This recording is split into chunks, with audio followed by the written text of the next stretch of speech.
considerable.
Hello all and welcome to the most anticipated theatre show and romance of the year.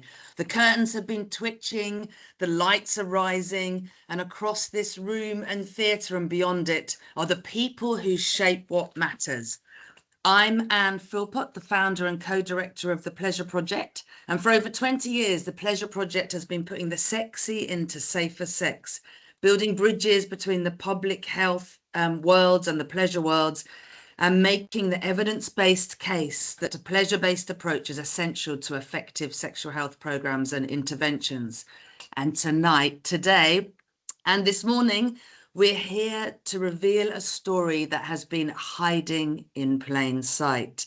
A story of two powerful forces that have shared the same stages, appeared in the same strategies, and sat side by side in the same conversations, and yet somehow have not fully come together.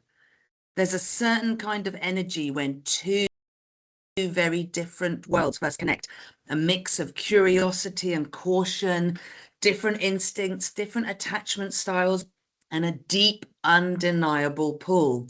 Because sometimes the strongest attraction isn't just between what's similar, it's across difference, across disciplines, across sectors that haven't quite known how to speak the same language until now. And for years, they've been present in the same spaces, close enough to recognize each other, aligned enough to belong together, but never quite in the same script. And so, like every good play, we begin with a question. How did something so obvious take so long to become so real? I'm your compere for the show today and this exciting show. My fellow compere is Sesilia Shirima, who is the CEO of Young and Alive, based in Tanzania, an amazing organization that has been championing pleasure and well-being and is a key partner in the development of Good Vibrations and this show. Handing over to you. Thank you so much, Anne. Because this isn't just a story, it's the pattern we all recognize. One side, gender equality, serious, essential, hard one. A field built on confronting inequality, addressing harm, and fighting for rights that should never have been denied. On the other, sexual well-being and pleasure, human, widely experienced, and yet so often treated as optional, uncomfortable, or simply left out altogether. For decades, these two have been cycling each other, flittering at conferences, references in pacing, hinting as it is strategies, but real, brought full into room together.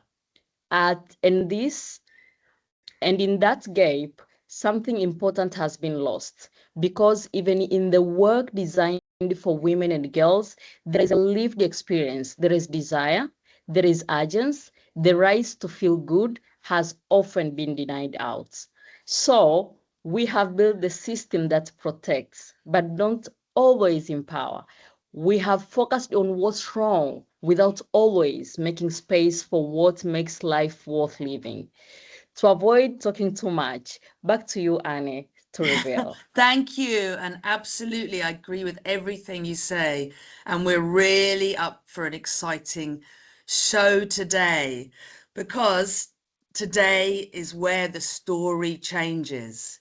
Because what if gender equity, as you say, Sesilia, what if gender equity didn't only focus on risk or vulnerability and what people lack, but also embraced pleasure, agency, and what people value, what they want in their lives? What if we stopped treating sexual well-being as a side conversation and recognized it as essential to people's lives and relationships and choices? And that's the shift between what we're launching today. Good Vibrations is the first action framework designed to bring sexual well-being and pleasure into the heart of gender equity programming. And we're going to tell you all about it now today. And so good to see so many people joining us for this show. Good Vibrations is grounded in research, and we're going to tell you all about this, but it's also shaped by lived experience and built on 20 years of sex positive work. It offers a practical way to rethink how programs are designed and delivered and measured through 7 interconnected domains that center not just outcomes, but experience. And I know this is something very close to your heart, Sesilia. So back over to you. Thank you so much, Annie. Yes. And let me tell you, the best part is today isn't just about introducing a framework because no great story work if audience just sit back and watches. So this isn't a lecture from us, it's a first date. An Woo. invitation to explore what happens when these two words are finally brought together properly and intentionally. There may be moments of recognition, moments of surprise, and yes, perhaps a little discomfort along the way. But that's part of the point because the best conversation, that one that stay with you, are the ones that shift how you see your work, that create sparks and deep attraction. So as we begin, we invite you to hold on to this question. What happens to your work when pleasure enters the room? Maybe you have to repeat it. What happens to your work when pleasure enters to your room? As all we reflect on this question, back to you, Annie. I think it's a fabulous question. And I hope people are excitedly wriggling in their seats, but also full of anticipation and really getting ready for this show, because today we're bringing something from the margins into the mainstream and making visible what too often has been so overlooked and so silenced and so stigmatized. So wherever you're joining us from, settle in. Maybe you want to get a bit of popcorn. Maybe you want to get a coffee or a drink, because this isn't just an opening night. It's the start of something really big, and the curtains are rising for Act 1.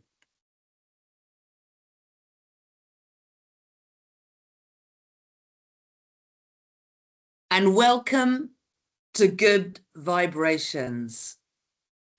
So now over to Laura Ramos Thomas, the founder of Taboo Taboo, another fabulous pleasure positive organization in Brazil and a critical partner working with us to spread joy, pleasure and sexual health, and who is also the facilitator and co-creator of one of the co-creators of Good Vibrations. And she will tell us all exactly how amazing it is when sexual well-being and gender equity get together, because it creates not just one, but multiple good vibrations. So over to you, Laura, to talk a bit about the process of creating good vibrations. And welcome. Thank you, Anne. It's really lovely to be here with you all. I hope you are ready and comfortable in your seats. We've got an amazing lineup for you today. So, like Anne said, my name is Laura. I am a certified sexuality educator. I'm originally from Europe, but I spent 8 years living and working in sexual health promotion in Latin America. I'm the founder of Taboo Taboo, which is an organization that collaborates with grassroots movements to co-create sexuality education programs. And today I'm here to mainly talk about Ana Autoestima, which means Ana self-esteem in English. And it's one of the programs we co-created in Brazil together with adult women in favela communities, specifically in Rio. And Ana creates WhatsApp groups in different favelas where she shares about sexual health and pleasure in a really positive way. She answers questions that her friends, or the service users as we call them, have. And she also does some occasional in-person events. And the Ana Autoestima initiative was first prototyped with funding from the Pleasure Project's Pleasure Fellow, which is what got me in touch with the Pleasure Network. And Ana Autoestima since has received donor support and built a Brazilian team of incredible women collaborating and making this contextualized sexuality education content. And we've reached over 500 women across Rio. So we partnered with the Pleasure Project to develop Good Vibrations. What was intended to always really be an iterative process since the very beginning. So we'll touch on this more soon. But basically, Taboo Taboo and the Ana Autoestima team conducted focus group discussions in 3 different favelas or shanty towns in Rio with women aged 18 to 80 years old. So it was quite a nice span of ages. And we were exploring the lived experiences of this connection Anne was discussing between gender and sexual health and sexual pleasure and well-being. So to give you a little sense of the vibes that we do in Rio, and also so you can briefly meet Ana, we are going to show you a quick snippet of a video that Ana Autoestima shared with all of the friends through WhatsApp, so that those that were not involved in the research could kind of get a feel for what was done and how it went down. Oi, amigas, tudo bem? Vocês devem saber que, há uns meses, eu e o meu time estamos fazendo uma pesquisa sobre a relação entre 3 conceitos muito importantes: o prazer sexual, o bem-estar sexual e a equidade de gênero. Na pesquisa, queríamos muito trazer os seus pontos de vista também, como mulheres maravilhosas que fazem parte dos meus grupos de WhatsApp. Para isso, fizemos 3 grupos de foco com um total de 18 amigas minhas, da Grota e da Matinha no Alemão, e da Favelinha em São João de Meriti. Os grupos foram liderados pela Jaqueline com a ajuda da Luciana e da Laura, e com ilustrações ao vivo da Isabela. Foram 3 jornadas de muita troca, confiança, abertura, apoio e aprendizagem para todas as participantes e também para o time da Ana. Tivemos relatos sobre escolhas de como estarmos felizes sem parcerias, reflexões sobre o que merecemos como mulheres e o que não precisamos tolerar, trocas abertas com suas crianças e adolescentes sobre sexualidade e prazer sem tabu, e quebra de padrões de comportamento inúteis que aprendemos através da sociedade e do nosso ciclo social. Amigas, Foi incrível para nós ouvir como foram suas experiências de participação nos nossos espaços. Então aproveito para lembrar que sempre que quiserem compartilhar suas reflexões aqui no grupo, ou me mandando uma mensagem no privado, eu adoraria ouvir. Também surgiu. Thank you, Elena. So yeah, these spaces, these focus groups that we created were an incredible opportunity to explore what we had already been seeing all along in Shirima, but in a more structured way, right? So this connection between gender equity and sexual health and well-being is really not just about preventing negative things. Oftentimes people tend to think that women living in certain contexts of violence or of, economic pressures, they don't have really time or space for well-being. But actually, to the contrary, like any other person, we do, or they do seek to experience that and to explore that. And so it was an incredible opportunity to align their realities and their aspirations and dreams, like in many other places, to the ground, like to the work that we were doing to ground this framework in lived experiences. And so as Taboo Taboo and Shirima were exploring these links in Brazil, we also had the opportunity to collaborate with Young and Alive, who was doing similar exploration work and similar research in Tanzania. So I'll briefly hand over to Sesilia to tell you more about this.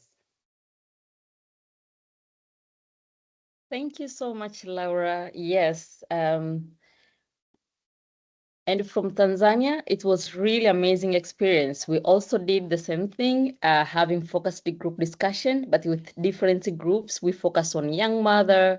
We also focus on young people with disability, but also queer young people and young feminists. And all this group comes out with a very diverse reflection when we talk about gender equity and sexual well-being, looking at a young feminist that is working deeply on their work. Sometimes they forget which group to add in, but also looking at young mother, we always think that they always thinking about their kids, but when we have discussion with them, you could hear they also have desire of pleasure, but also they have desire of sexual well-being. They also get confrontation when it comes to gender-based violence, how they navigate that. But coming into the queer young people, especially into the country that there is laws that shrink their space, it's also the hardest moment for them. But they were reflecting, looking at the positivity, how they look at their life, how they balance between gender equity and their sexual well-being. So these groups comes out with different reflection, and it gives us the purpose of why good vibration now. Thank you. Back to you, Laura. Thank you, Cecilia. Yeah, it's been an incredible journey to jointly explore Tanzanian and Brazilian experiences of gender and pleasure, and to kind of see the parallels and the differences. And I think that's really brought some of the organic movement that the framework incorporates. So we'll show you this briefly in a minute. So aside from the work in communities, we were also collaborating with UK-based researchers, Rachel Wilder and Esther McKinney, who were conducting the global literature review. And we also had a Brazilian researcher doing a Portuguese literature review to see, whether language was a difference or whether there was something out there that we were missing. And the UK researchers also collaborated with us to help design a range of super useful focus group activities, because of course, if this hasn't been explored before, we really wanted to make sure we had the right tools in place to bring these insights to life. And because we were working in different contexts, and even in my experience, having different focus groups, even in the same city, but just in different communities, we needed to draw on a range of activities to really bring this to light. And so they helped us bring all of this knowledge and insights together.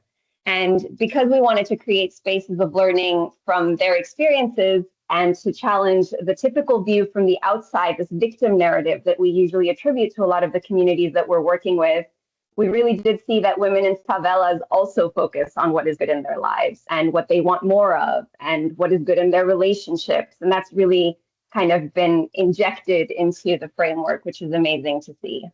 So whilst the literature reviews confirmed that the link between gender equity and sexual well-being in existing frameworks was in fact missing, what we were reconfirming on the ground in our own research is that, what we knew all along from our conversations, that there really much is a link between the two concepts. And so that, dear guests, is what brings us all here today. Whether it's intuitive or you two have tangible evidence of the romance between gender equity and sexual well-being, gone are the days where we're working on these two areas without connecting the two. We are very excited to present to you the results of all of our research and our collective musings with Ana Autoestima's friends across Rio, and the queer community members and young mothers and sex workers and activists in Tanzania. And so without further ado, we hope you are ready with your tea, your coffee, your popcorn, or whatever your choice of treat is. And we present to you what we hope will inspire and guide you as humans, and also as, policymakers, practitioners, and professionals in the field in incorporating asset-based approaches to sexual well-being and sexual pleasure into your gender equity work. So we present to you, and I'm so sorry because we did not have a drum roll cued for this, but we present to you the Good Vibrations framework. So this is the main Good Vibrations visual. It is in line with all of the research findings that there are various aspects involved in the link between gender and sexual well-being. So what you're seeing there, these concentric circles that are kind of overlapping, are the ripple effects of little water droplets. And like dropping a pebble into water, sexual well-being can ripple out in waves of confidence and agency and self-efficacy and self-care. And so what you see in the middle of these 7 circles are the 7 domains of delight, which we will explore in a minute. And they're really the heart and soul of the of the framework. And they are sometimes not always present all together. Sometimes a few drop first and then a few drop later, or some not at all in specific contexts. But basically, they happen in synergy with the culture and the resources and the rights and the consciousness of how individuals and communities and societies experience these domains of delight. So the idea is that these areas may or may not all be present in your context.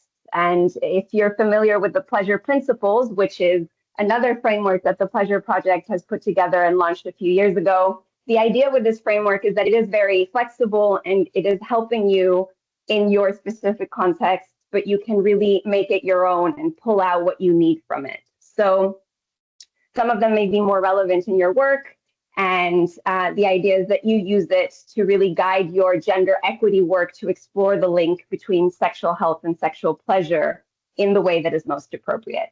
So Elena and I will now take you on the journey through the Good Vibrations homepage on the Pleasure Project website, which is really the home of the framework. So you'll be able to access all of the content that the Pleasure Project has put together. It also includes some activities from the focus groups that Taboo Taboo and Young and Alive were conducting, and we'll kind of show you this in a minute. We're just getting the screen share set up.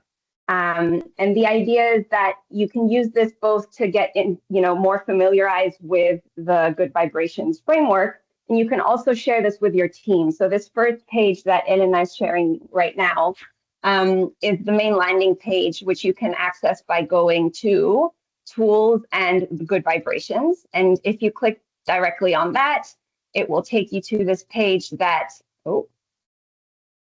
thank you, that has the main Good Vibrations logo. Of course, gender equity never felt so good. The idea is that we're merging the two together. It gives you a quick overview of what it is all about and how it works. And then towards the, here we have the 7 domains of delight that we can then individually click to. We're not going to do that now, but the idea is that they click into all of the resources that we've compiled for you together. And then if we scroll down a little bit further, you'll see this map that we just launched, which has the overarching visual. And a little bit further down, there is the link to reading more about the project. And what I really like about this page that we're going to click into now is that it's a really useful tool for someone who might not be so familiar with the Pleasure Project's previous work, because it really starts from basically the foundations of why pleasure matters, all of the research that's been done historically, what we know about taking a pleasure-based sexual health or pleasure-based approach to sexual health, and all of the research that's been done. And then it starts grounding the Good Vibrations framework into that context of why to take that pleasure-based approach. And so it breaks down the kind of origin of the framework, how it was developed, the research that we did, like we were discussing before. We also had a consultation with Breakthrough Action. And so it gives you all of the insight and inputs of all of the people that have been involved in creating this framework. And at the end of this, you can click through to the individual domains, which of course we have buttons earlier as well if you are too excited and can't wait. And if we click, for example, into self-love, for example, it will give you an overview of that specific domain and all of the information compiled into this one landing page for that domain of delight. It includes quotes, grounded in the research from Tanzania and Brazil. It shows you what that domain might look like in practice in your work, so what to look out for as you might be conducting research, how organizations and providers can explore that within the communities. And if we scroll further down, you can assess your project or organization based on a delight diagnostic.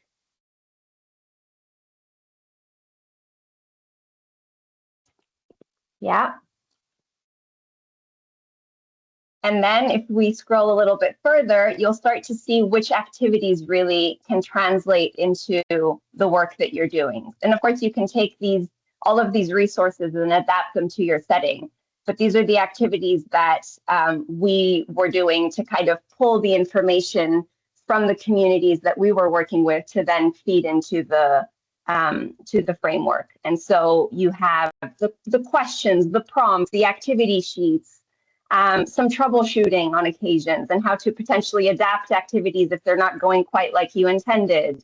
And it's been an incredible thing to see what we thought was only going to be used in our context now be kind of crowdsourced like this in a way that can work for you all as well. So we're very excited to see that come to life. And if we scroll down just to end the domain of delight page, of course, indicators are a big thing when we're trying to measure the outcomes of our initiatives, and especially for intangible things like sexual well-being. That's often measured in the old narrative of what are we trying to avoid. And so what we tried to put together here were indicators that show the asset-based side of this conversation. How are we measuring what we want to achieve, not only what we want to avoid? So we will be sharing the link, if it hasn't been shared already, in the chat, so that you can star it, make it your favorite, and then come back to it maybe after this call and explore it. And like I said, that main landing page can be a really good resource for you to pitch this in your team before they see this recording, if you so choose to share it with them, because it really kind of condenses all of the background and allows the justification for anybody who needs convincing. And so before I hand back to our host, I just wanted to share a little bit of one domain in particular, just to kind of for you to even further understand how it's been put together. And that is one that's very close to my heart because it is not often attributed to women living in favela communities. And that is the domain of sexual joy. Because what we tend to hear from Brazilian favelas is often kind of the danger and the risk and the oppression. And while that is part of the reality, there's also a really beautiful and empowered aspect of existing as a woman in favelas. And so sexual joy is really the experience of exercising your rights and your sexual expression in a way that that is true to your reality and to your truth. And in the focus group discussions, we had the opportunity to explore that in further detail. And there were some really incredible quotes that were kind of that emerged from these discussions. And this one on the screen right now is from Rayo de Luz, which is a pseudonym that the participant chose, which means ray of sun or ray of light. And she was saying that when we allow ourselves more and when we allow ourselves without fear, we can talk more to our partner, and then we notice that sex is more enjoyable. And so this really was kind of a conclusion to a comment or a little bit of an experience that she was sharing, reflecting on how the Shirima initiative had helped her communicate with her partner in a way that she hadn't before, where it wasn't really about sex. It was about, listen, I need you to remember to pick up potatoes on the way home from work, because if you do that, then I don't need to do that.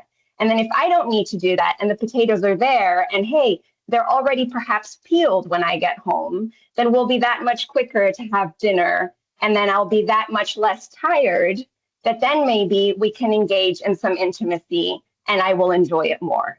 And so whilst the conversation really ended up being about that sexual pleasure, it was really about the relationship joy that she needed to feel on that way to sexual pleasure. And who buys the potatoes on the way home is certainly a gender equity conversation, right? So for me, this is where all the ripples start kind of merging together. And yes, you'll be able to kind of explore sexual joy a little bit more. I think from our focus group discussions and our collaborative experiences throughout the process of making the framework, sexual joy has been a really tricky one for people because it is very intangible in comparison to perhaps access to sexual and reproductive health, services, or something that you can measure by distance from people's households and things like that. So yes, I am going to hand it back because I feel like I could talk hours and hours about this framework. I'm going to hand it back and I'll be around for questions later. Thank you so much. Thank you so much, Laura. That was a brilliant, brilliant introduction and teaser to Good Vibrations. And really, we encourage you all to dive in and explore and really start to see how this could be useful in your life and your work. And thank you, Laura. That really also helped explain the very, the long journey to develop Good Vibrations, from the research and work that you and your colleagues at Taboo were doing in Brazil, all of the research in Tanzania, but also the global literature review, where we tried to find out if there was anything similar, and we did not find any tools that really articulated, as you said, this really strong connection between gender equity and sexual well-being, and the chemistry that is obvious when those two come together. But again, thank you as well for talking about the consultation that we did with Breakthrough Action to really test how this was going to work for all of you when you really dive into it and start using it and exploring it. So you really showed how the chemistry is really alive when gender equity and sexual well-being really start to take some time to get to know each other and really understand those links. And so now we're going to, as you've all absorbing the wonder of Good Vibrations, we're going to move to an intermission in this show and in this romance. And we want you to do a very quick poll.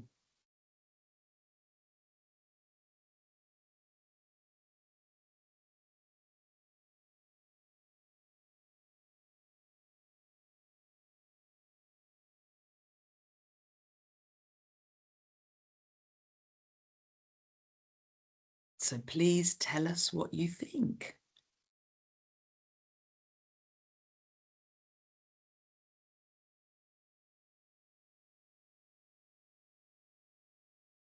That's where the poll is, in the chat. There's no wrong answers. What do you think? What is the relationship status between gender equity and sexual well-being? Are they deeply in love, but just needing the rest of the world to catch up? Is it complicated? Are they flirting a lot, but it's not yet official? They haven't yet told their communities. Are they soulmates who are kept apart? Dive in and give your views. Oh, a lot of you think that they were soulmates who've been kept apart for far too long. They've been really needing each other. Or maybe you think they're just flirting, gender equity and sexual well-being, but it's not yet official. Oh, what do we think? What do most of you think? What is the status of the relationship? Oh, a lot of you think that they're deeply in love, but they just needed the world to catch up. I would agree with that. A deep synergy. Okay, we'll give you 1 more minute to get into the poll.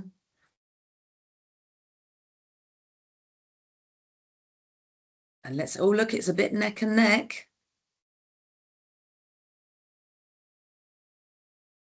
Between soulmates who are kept apart and being deeply in love, just needing the world to catch up.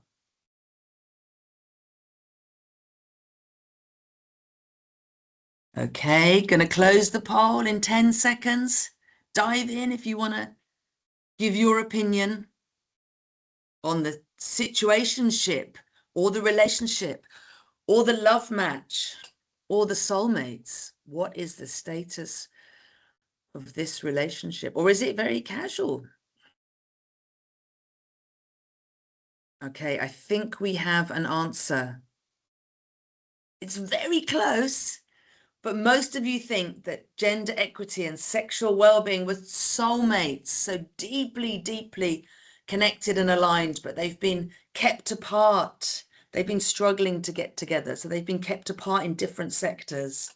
But now we're bringing them together, and this is for the first time. So thank you all so much for giving your views on that and giving a vote on the poll. We are now going to move to Act 2. Get ready, buckle up. You can see the ripples of good vibrations here. The interconnected domains of delight.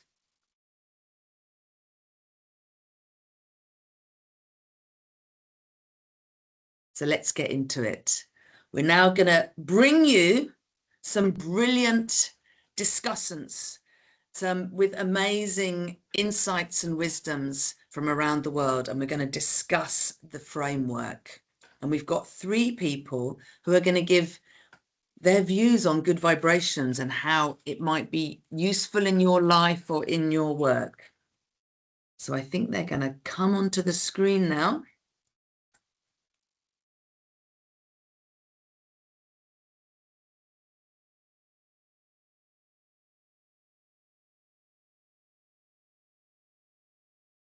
Just waiting for them to come on. Brilliant.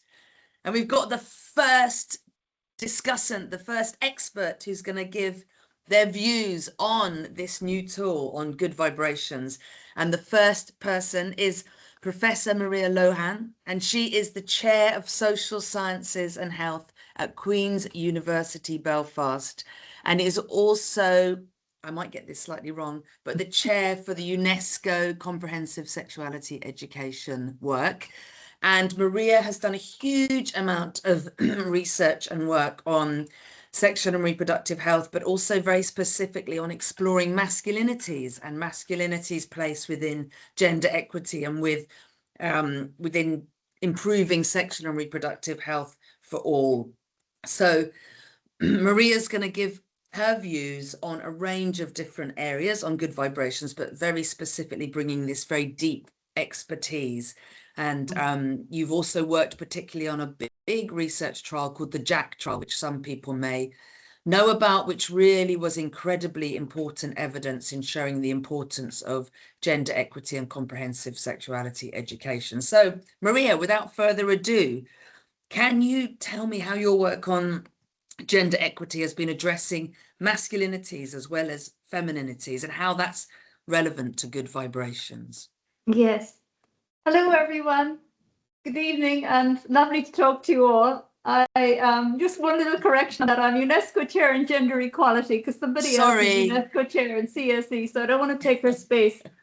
And I'm joining you from Japan this evening, and it's a great pleasure to join in these celebrations.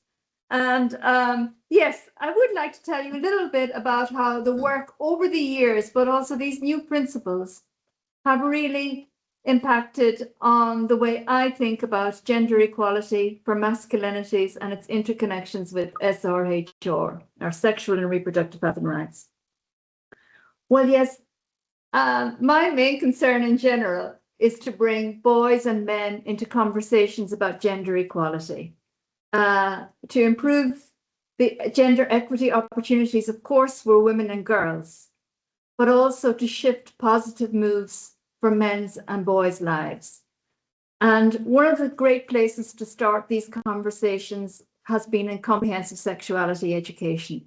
So the principle that I picked up most clearly from your principles has been the safe spaces one. And that's the one where you refer to the opportunity to have deep collaborative learning around gender equality and sexual well-being. And comprehensive sexuality education is a great place to start in this. But one of the things we found in our work on comprehensive sexuality education is that even though ostensibly these are offered to girls and boys in mixed class settings, and those are different gender identities, very few programs actually, if you like, intentionally or skillfully try to bring men and boys into these conversations, to make gender equity a real topic for men and boys, or even sexual health and reproductive health. Things like sexual violence, early pregnancy, are all issues that girls take ownership of. And sometimes boys don't feel quite at ease around these topics or able to express themselves on it. And sometimes actually when we leave boys out of these conversations, they can be disruptive to girls learning on these issues. So this is one of the things that we tried to address in the Jack trial. And essentially we tried to develop a program that really tried to engage young men and boys in these conversations, bring them in through stories from their lives and so on. But let me tell you how Good Vibrations comes into this. Because one of the things we tried to do all along as we developed this program is make it or co-design it with boys, girls, teachers, parents, and RSE stakeholders. And when did pleasure come into the room most clearly in the Jack trial? Well, actually, it was in one of these conversations, an unlikely place, you might say, when we were talking to RSE stakeholders, policymakers in each of the 4 nations of the UK. So people who work in departments of health and departments of education. Now, this is going back maybe 7, 8 years ago. And they said to us, as we laid out all of these fabulous materials around boys' engagement with CSE, they said to us, I'm not sure your work is pleasure positive enough. They have been influenced by the Pleasure Project. We're not sure that you talk enough about pleasure in relationships. We're not sure that it's sex positive enough. So we thought, oh my goodness, this is terrific. It's a great challenge. I mean, that's what co-design is all about, is listening to stakeholders, seeing how it can be improved. So we went away and we incorporated much more of these kinds of messages. So not just talking about safe and healthy relationships, but safe, healthy, and pleasurable relationships. And so just like your principles talk about, we've integrated more things like sexual relationships are enjoyable and pleasurable when you are ready and prepared. Also, pregnancy and parenthood, the very thing we were trying to address in the Jack trial was preventing early unintended pregnancy. But we talked more about how pregnancy and parenthood are also pleasurable when you're ready and prepared. So the idea of pleasure and I suppose enjoyment in relationships was brought much more into the fore and not less about risk. Crucially for us, we also wanted to deconstruct this idea of male sexual pleasure and female responsibility for reproductive safety. So it's what Laura talked about in terms of the corollary of who brings home the potatoes, who's in charge of contraception, whose right is it to pleasure? Well, rather than taking those out, we wanted to share them with both boys and girls, and that became the motto of the Jack Trial. So I don't want to talk too much, but I just want to tell you that the Jack Trial did have some successes in this regard as well. And so very briefly, and I think Elena will put a little link into a little brief synopsis of this, but let me tell you some key successes. One is that it was the first trial to get into faith-based as well as non-faith-based schools. So look, the Pleasure Project can get into conservative spaces as well. The other thing we want to tell you is that it was the first trial to show that boys as well as girls had increased contraceptive use once sexually active. And this was the first trial to show this for boys as well as girls. So it does matter if you engage boys in these messages as well. And finally, in terms of gender equity, there was greater support for gender equitable masculinities from both girls and boys following the intervention as demonstrated in the Jack Trial. Now, before I finish, I also just want to mention one of your other terrific principles that's here in this map, which is the safe, not the safe spaces one, but the pleasurable. Well, let me see what I call it again. It's the,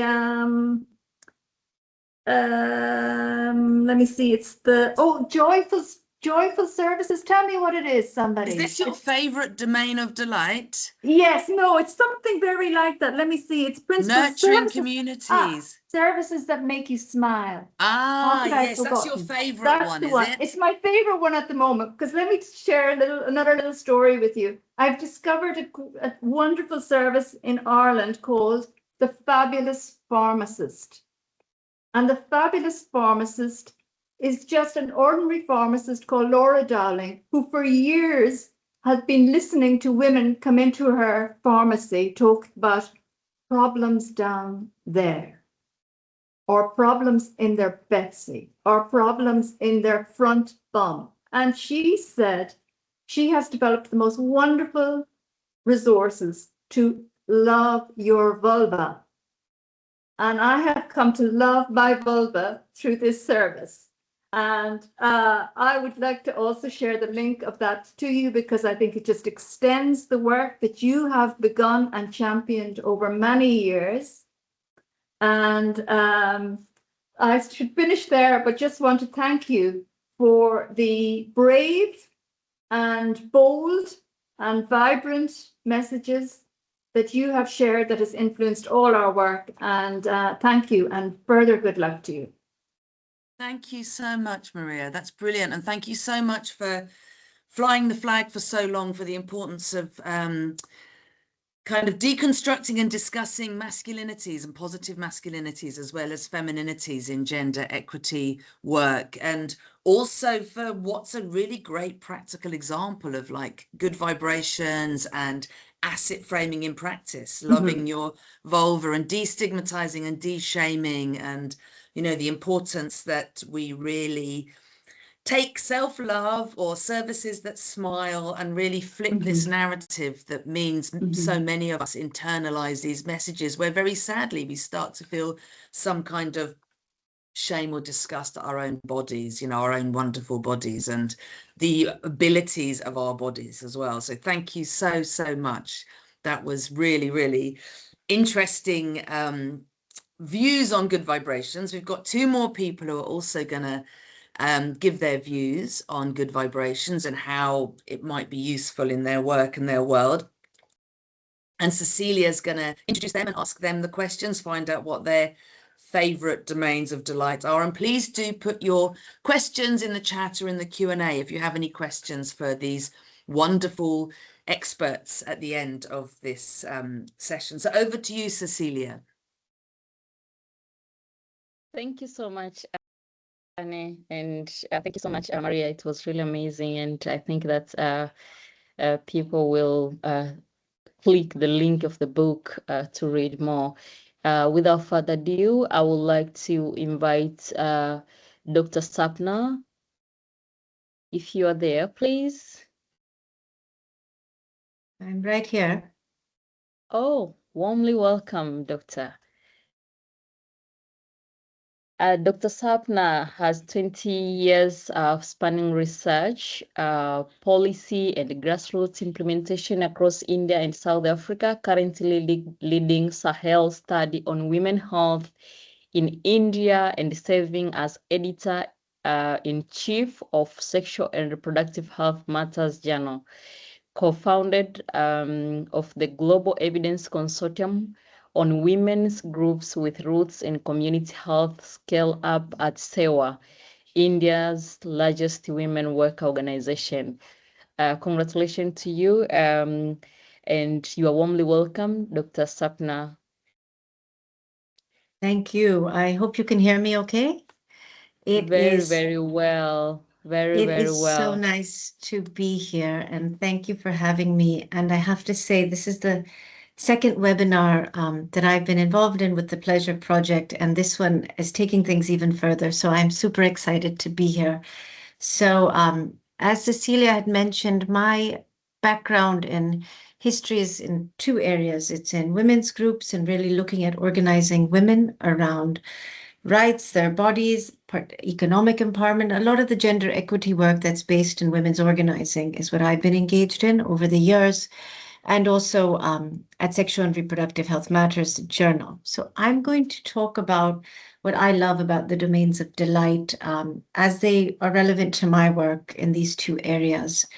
So first, I'm going to principle first thing. I think Anne uses principles a lot, pleasure principles. So this is my first principle that I love, is that the emphasis that pleasure is universal. It's across countries, contexts, people. This is not a Western concept. This is not an Eastern concept. This is a human concept. And I think that you continuously and consistently always emphasize that in this work, and that's so important. So thank you. This brings me back to my own work with the ECWG that you'd mentioned, which is the Evidence Consortium on Women's Groups, which was, we had tried to really scan and synthesize all of the evidence on women's organizing around economic empowerment, all the aspects of gender equity that have really dominated the development discourse: economic empowerment, political empowerment, legal, etc., health security. And, you know, in all of that work, whether it be with trade unions, women's groups, self-help groups, be them in India, in Kenya, in Nigeria, wherever we worked, the idea of a pleasurable narrative, I almost never saw. It was an empowering narrative, and I say that in quotes because even that word has its own sort of patronizing sense to it, that, you know, someone needed to be lifted from one place to another. I find the gap in the lack of the idea of the positive element really disturbing. And I think this framework is one great step forward in terms of helping people think through how do we integrate ideas of pleasure into the, you know, the standard mainstream work on gender equity around things like economic empowerment, let's say, and whether health security in particular. Only time we talk about something positive tends to be around mental health, well-being. Even that word is slightly patronizing, isn't it? It's the idea that we should all be well in a certain position. So what excites me a lot about the Good Vibrations framework, particularly the way in which you've gone ahead and, you know, looked at organizational diagnostics. How can organizations actually look at their own work through these 7 lenses, I would call them, or principles, or what are they called? Domains. I like the lens because it's a way to really look at your own work and the way in which we speak, we think, and we design with women and with people. So that is what I love in terms of its application to work with women's groups, with men's groups, with people, with community organizations, with community mobilization. So I would say what resonated with me was the idea, of course, of safe spaces, which is also brought up, but really the idea of joy. I think we've lost the joy in a lot of this work, and, you know, lives are difficult and the world is in a terrible position right now, but perhaps it always has been. I like to sometimes think that we just know more. But the idea of joy, there are pockets of joy everywhere. And this is one fundamentally human aspect of joy that is just not on the table. At least in all the work I've done, I rarely see it. So I'm really happy to see it. And we have to really think hard about, excuse me for lack of a better word, sort of mainstreaming the joy and bringing it into different spaces, like you've already begun thinking about gender equity and pleasure. Now, the second part of my work, where this is very, very relevant and probably more immediately so, in which I could see things changing, is at the journal at Sexual and Reproductive Health Matters. For those of you on the webinar who haven't seen the absolutely fantastic pleasure collection that we put together with both the Pleasure Project and Agents of Ishq, really brings together some cutting-edge research around SRHR and pleasure, which even in the field of SRHR was a big step. It was a framework changing step. And I think this is taking it even a step further now, because it's taking outside of the more comfortable realm, I would say, of SRHR. So what's exciting to me is that in that collection, in the most recent systematic review that we published with the Pleasure Project, was around flipping the narrative and transforming the narrative around contraceptive choice.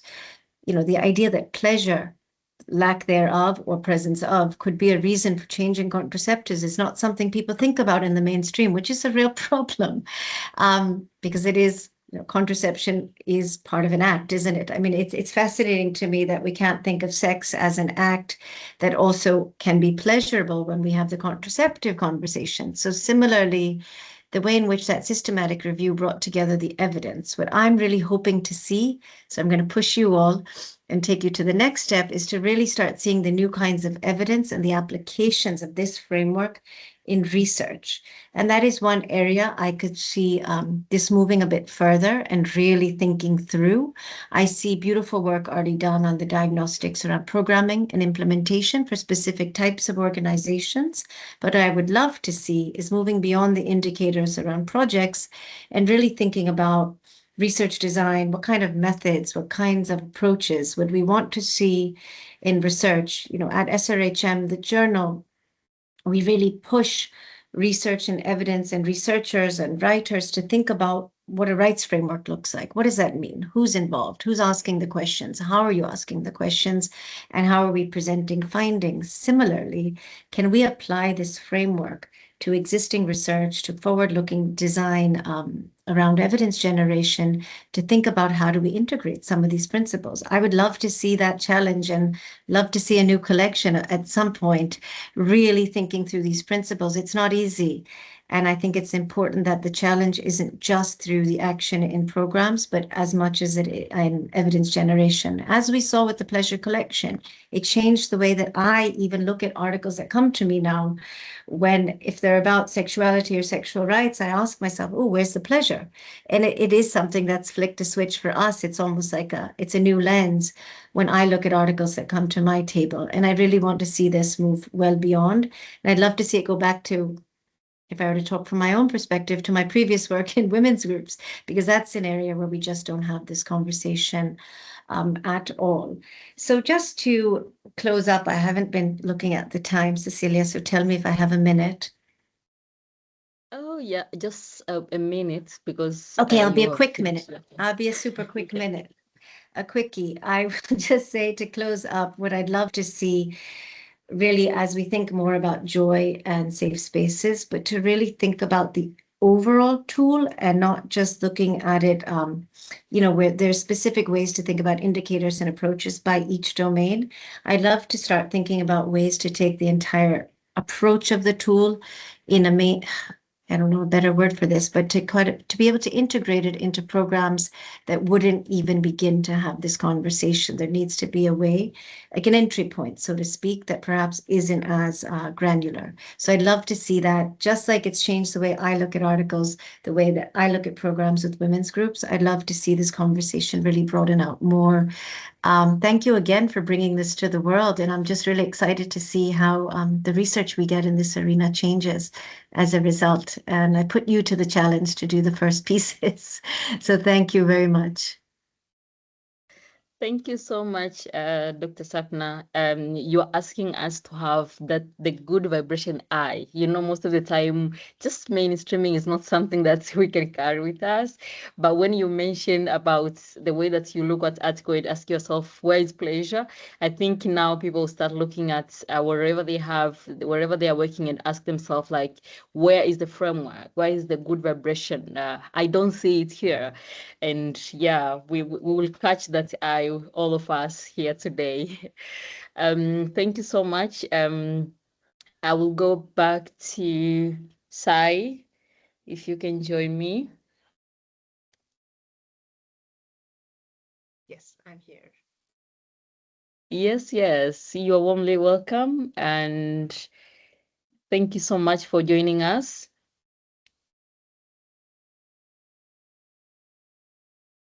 Yes, can you see me? Can you hear me? Yes, but your voice is little lower. Okay. Can you hear Okay. me now? Okay. Yes, I can hear you now. Who we have here today is Sai. You will forgive me, I can mention your middle name, but Rachela is the Deputy Executive Director of ARO. Sai has over 25 years driving gender equality, maternal health, and SRHR across Asia and Pacific. Co-author on landmark ICPD global monitoring reports and the SDG plus 5 gender equality reports, a committed champion of youth-led movements and health system strengthening for sexual and reproductive health rights and justice on the global stage. Congratulations and welcome, Sai. Today, Yes. and I'll go directly to the question that we have for you today, which says that which of the 7 domains of the delight is most relevant to your work right now and your favorite one? Thank you. Thank you, Cecilia. And I think I will speak from the perspective of Arrow's work. We are a regional women's organization working in the Asia Pacific region. And we work towards gender equality, sexual and reproductive health and rights. And a significant part of our work is also in terms of advancing comprehensive sexuality education in the region. And in terms of the relevance to the 7 domains of delight, I think I was going through this framework and it was quite transformational. That is the word I can say for this work, the good vibrations work. And some of the domains of delight that I was actually relating to were around relationships, joy, around services that make you smile, around safe spaces, and then nurturing communities. These were some of those domains that I thought were very relatable and something that were very relevant to our work and my favorite. Why are they my favorite? If you look at the Asia Pacific region, 60% of our population are adolescents and young people. And then at Arrow, our approach to comprehensive sexuality education is a very affirmative approach, which is focused on pleasure orientation. And we also think that, this contributes to gender equality and equity. But I think the framework that you have presented actually, substantiates it very well. And why are we saying this? Because I feel that, after reading the framework, it rightly points the need for in our current ways of working, in our narratives, in our actions.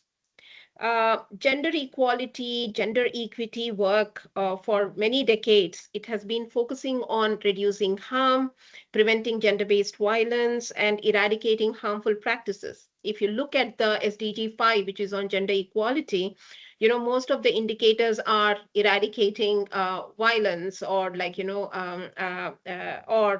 eradicating harmful practices.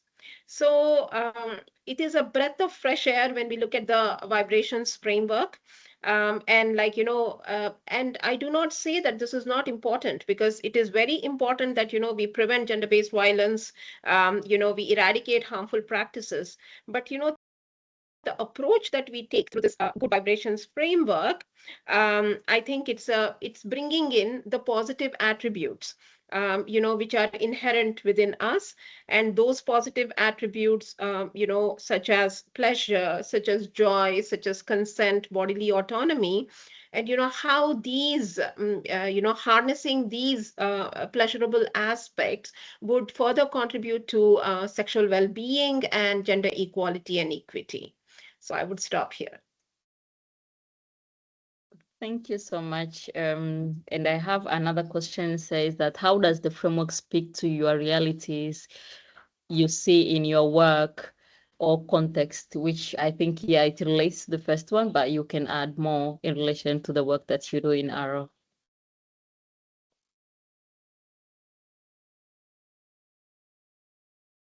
Unmute, please. Sorry. Thank you, Cecilia. And as a regional women's organization, and we have said that we champion gender equality and sexual and reproductive health and rights of women, girls, marginalized groups. I think I would like to speak from some of the work that we have done on comprehensive sexuality education. The most recent work has been, in 2025, we organized a multi-stakeholder dialogue on transforming teachers and teaching for adolescent health, well-being, and gender equality. And this was a multi-stakeholder dialogue which brought together governments, stakeholders, educators, UN agencies, and civil society organizations from about 20 countries. And it was a huge program that brought together some 160 stakeholders to share what they are exactly doing around, advancing and scaling up comprehensive sexuality education. And I will bring some of the learnings from that multi-stakeholder dialogue, and also connect it with the good vibrations framework here. And from the good vibrations framework case studies that have been talked about a while ago, they demonstrate that, when we center sexual joy, we gain reach, we gain retention, we gain real attitudinal change. Especially the Ana Autoestima program of Brazil that has been talked about, that has demonstrated that participants gained not just sexual confidence, but also it helped to advance their self-worth, their parenting, also their workplace confidence. So that's what we have seen from an Ana Estima program. The other program that you have, talked about is around the GUSO pleasure audit in Kenya and in Ghana, which is again very positive focused. And then it takes a pleasure inclusive approach to solve problems. And then, educators who are having this kind of an approach, they are, able to solve issues in a more affirming way. And you've also talked about this asset-based approach to comprehensive sexuality education, which is, focused on desire, on sexual pleasure, confidence, and how that is enabling negotiations around consensual and pleasurable sex. So, and many of these aspects have actually been brought out in the Comprehensive Sexuality Education Forum as well. But then again, when we say these issues have been brought up, but most of the time, again, we go back to this harm logic.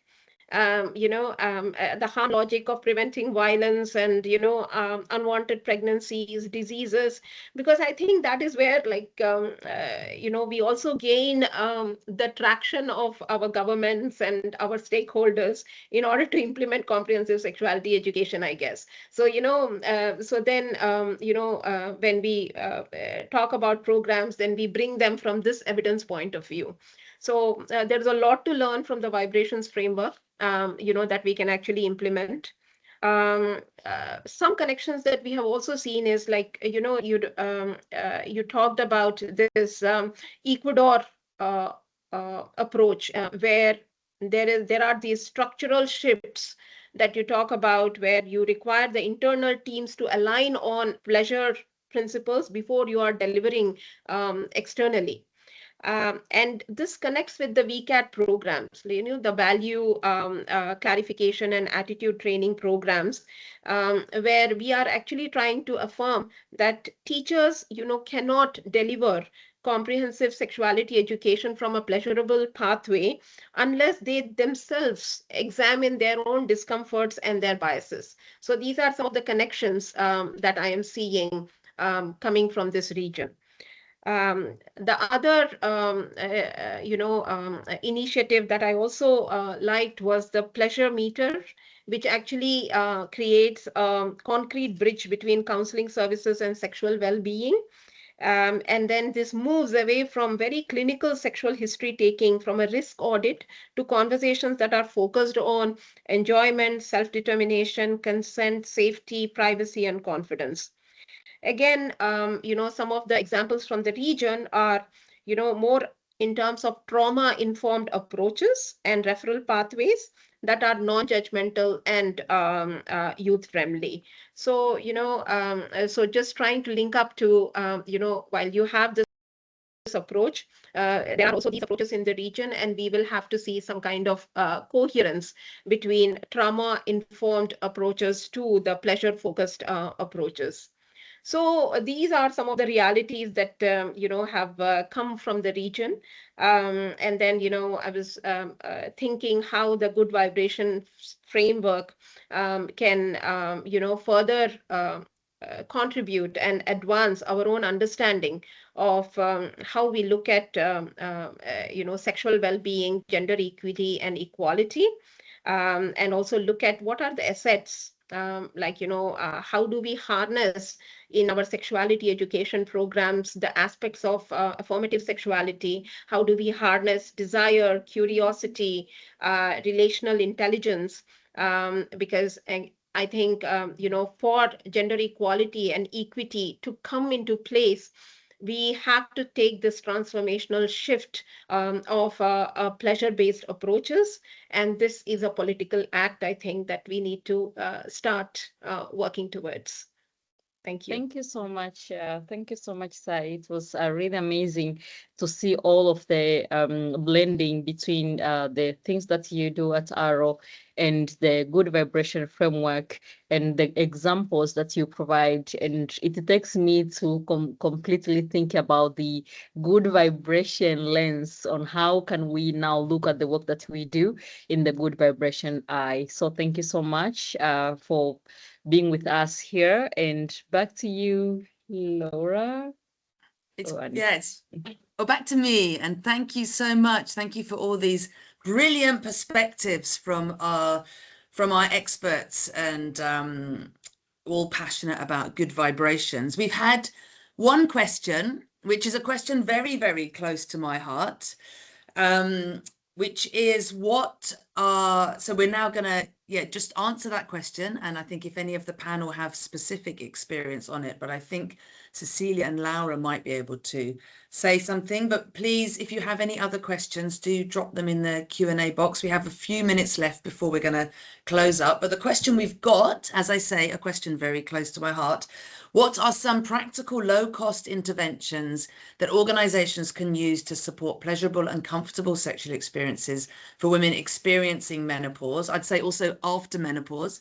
This is a question from Jonica Foundation, who works in this area. I think it's brilliant that you work in this area, Jonica Foundation, because it's such a it's been such a stigmatized, silenced area of work, and actually menopausal women or women post-menopause, such as myself, were given very much the impression that their lives are over, let alone their sex lives. And really, you were meant to sort of take yourself away somewhere and be very quiet or not exist. And so I think it's brilliant that there's more work to actually highlight that it doesn't necessarily mean the end of pleasure or joy in your life.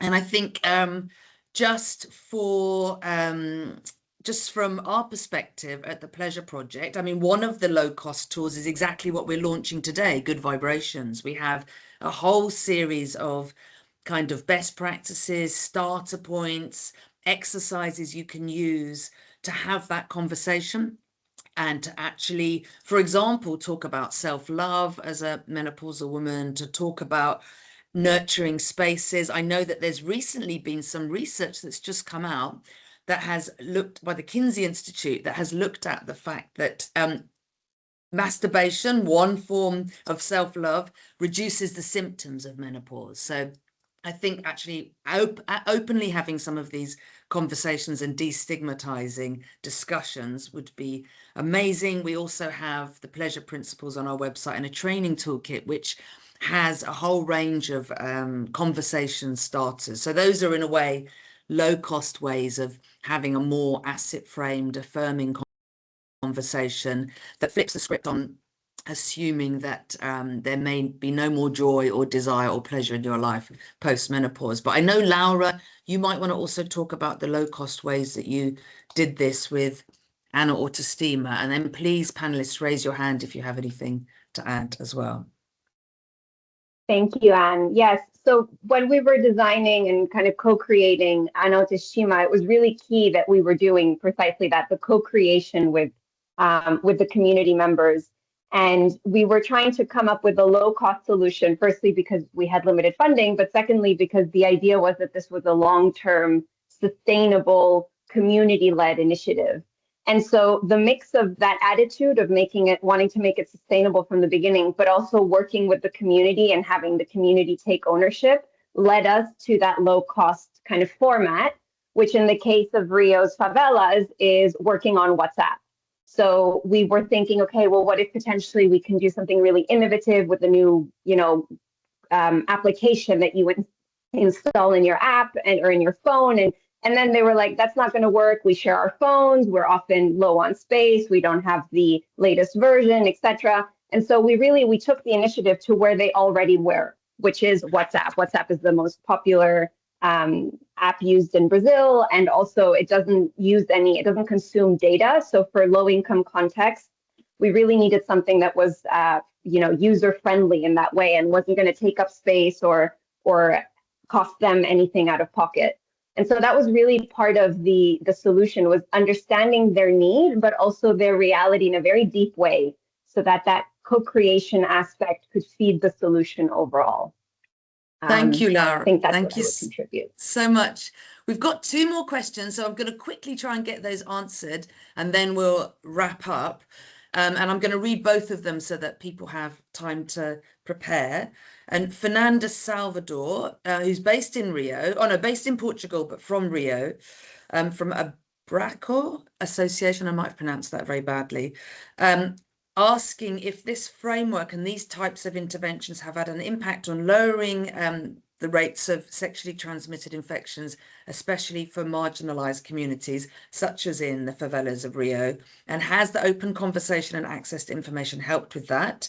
That's the first one. And then the second one, which I think Sesilia would be really one you might be able to answer. I'd love to hear thoughts on how to integrate pleasure and CSC across different age groups. So maybe the young and alive work on integrating pleasure, you'll be able to speak to that. But if others have points on that, please do put your hand up. But just on the first question, just to highlight that the Pleasure Project did research with the World Health Organization and did 2 what's called systematic reviews. So those are very in-depth looking across all of the evidence on particular questions. And one of the questions was, does integrating pleasure into sexual health interventions reduce STIs or improve sexual health outcomes? And we found that it significantly increases condom use, and that was across a range of different communities and maybe so-called marginalized communities. And I won't go into the detail here, but what we'll do is we'll put the summary of that research in the chat, and that also has lots of examples of how to do that work with different communities. And one of the research studies was in Brazil, one was in Argentina. So there was 33 interventions around the world that integrated pleasure and found that it significantly improved sexual health outcomes. But maybe Sesilia or others might want to talk about thoughts about integrating pleasure into CSC across age groups. Yes, thank you, Annie. I will talk in relation to what Young and Alive do. And one of the things is how we work with different groups. And we know that speaking about sexual positivity, it does not be something that we practice, especially in our community. When we talk about different topics, usually we bring the scary parts, those pictures that are so hard for the young people to see. So when we have discussion, especially focused group discussion, we talk in the positive way, starting from the environment, but also having the deeper conversation into the safe space. And other things, and mostly it comes from young people themselves. And we differentiate. Why did we separate the groups? Because of the safety, but also to give the young people to discuss different topics easily. But also what we did is how we look at the comprehensive sexuality education curriculum and integrate pleasure into some of the topics, making sure that there is a meaningful discussion around it and what young people want to hear, rather than just the normalized topics that are used to be there that don't come up with talking of the pleasure. So that's what we did. I think if others have something to speak around that.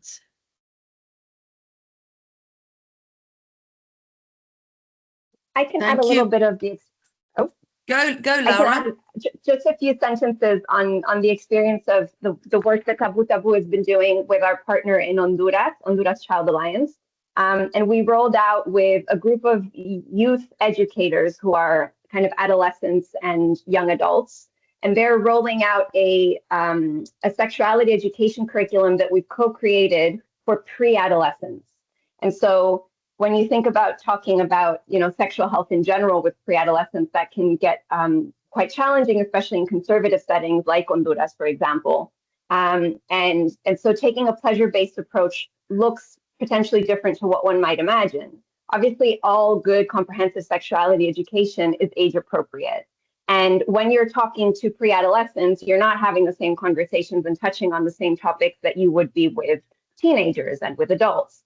And so in the same way that you're addressing the kind of learning objectives that are age appropriate, you're also weaving in pleasure in a really age appropriate way. And so when you're talking about consent, for example, or body autonomy and boundaries, which are all relevant to pre-adolescence, you can do that in a pleasure positive way. So rather than saying, or rather than the focus being, you're going to feel bad if someone touches you in a way that you don't like, it's really tapping into, well, how do you feel good? What makes you feel good when you feel respected, when you have your space, when so it's, again, flipping that narrative. And yes, of course, being ready to hold space for the conversations where we do talk about the darker aspects of, lack of body autonomy, because they potentially need to be voiced as well, but certainly shifting the focus into what we want to achieve. And that might be a whole conversation without even mentioning the word pleasure. It's just, it's about the approach that you're taking and the mentality and this asset-based positive attitude that you're taking to the conversation. So I hope that helps. Thank you, Laura. Thank you, Sesilia. Thank you so much, all of you. And thank you to our fabulous discussants, Maria, Sapna and Sai. Thank you for bringing your really unique and very wise and deep perspectives on on Good Vibrations, this first tool to bring gender equity and sexual well-being together. So, and thank you all for joining us. But now we're going to have to sadly wrap up this wonderful first show, this romance, this first look at a different way of thinking. This is the first conversation about something that's been missing for so long, but perhaps the beginning of a shift. Because what we've explored today isn't just about a framework, it's a challenge to assumptions, to our habits, to the way that gender equity has been framed and delivered over time, as many of you have said, in this very kind of negative way, very much about reproductive tragedy or being agency-less. So we really want to challenge these assumptions. And if there's one thing is clear, that it's this, that the romance doesn't end here. So handing over to my fabulous co-compare, Sesilia? Thank you, Anne. Yes, because if we are honest, gender equity has often asked women to survive. First, to navigate risk, to endure inequality, to be protected from harm, all of which matters deeply. But too rarely has it centered something equally important, the right to autonomy, to agency, and to pleasure. And that absence shaped everything because what we leave out of the framework, we leave out of our outcomes. Back to you, Annie. And when pleasure is missing, we miss something that's more than just a concept.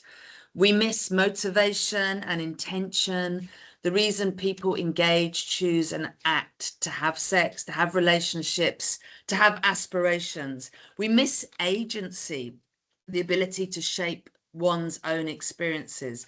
So this isn't about adding something extra. It's not frivolous. It's not the icing on the cake. It's about recognizing something fundamental that's been there all along.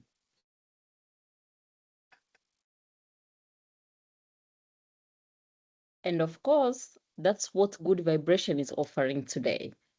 Not at an odd, not a luxury, but a shift of how we think about impact, one that brings sexual well-being and pleasure into the core of gender equity work. Because the question is no longer whether this belongs in the conversation. Rather, the question is how we move forward without it. So in true opening night style, we have one final moment, and it's not an award for best performance or best intention, but recognition of something that's long overdue. The partnership that should have happened decades ago, centuries ago, the connection that changes the story when it finally comes together. Gender equity and sexual well-being. And this isn't a fairy tale ending or an assumed happy ever after. It's a starting point, because frameworks don't create change. We need to change the way we work, the way we live. We know it's a hugely challenging time in the world, as many of you have mentioned, with all the horrendous conflicts and violence, and they're at an unknown and horrific scale. But that means we need to consider well-being and flourishing for all. So as you leave this conversation, as you leave this show, and as you go into your work and think about your decisions, your influence, this question stays with you. What happens when joy and flourishing and pleasure enter the room? So we want to say a huge thank you to all of you for coming. We want to say a huge thank you to all of the people that spoke today, all of the discussants and the presenters, but also a big thank you to those who have worked over the last couple of years to finally create this romance and framework. So thank you to the David and Lucille Packard Foundation who funded this work, to Taboo Taboo, and Laura, who did all of that really grounding research to create good vibrations, and the Anna Autostima team, to Young and Alive, who also did all of that amazing research in Tanzania, to all of the research participants who've given of their time and really given of their wisdom, to Breakthrough Action, who are a global consortium of practitioners in gender equity and sexual and reproductive health, who really gave us their views in our consultation about how to make this practical, to Rachel Wilder and Esther McGeaney, who did the global literature review, and to Wendy Nair and Sylvia Bocchero, who did the editing and the fabulous design. But now, finally, I'm handing over to Sesilia to close us out of this show. And as I add up to this thank you, I want to say that because the romance between sexual well-being and gender equality is ready, the thinking is there, the opportunity is clear, and all that remains is what happened next. Thank you all as we close these final curtains to this performance. We look forward to update you on the sequel. Thank you for being part of this story, and have a great day.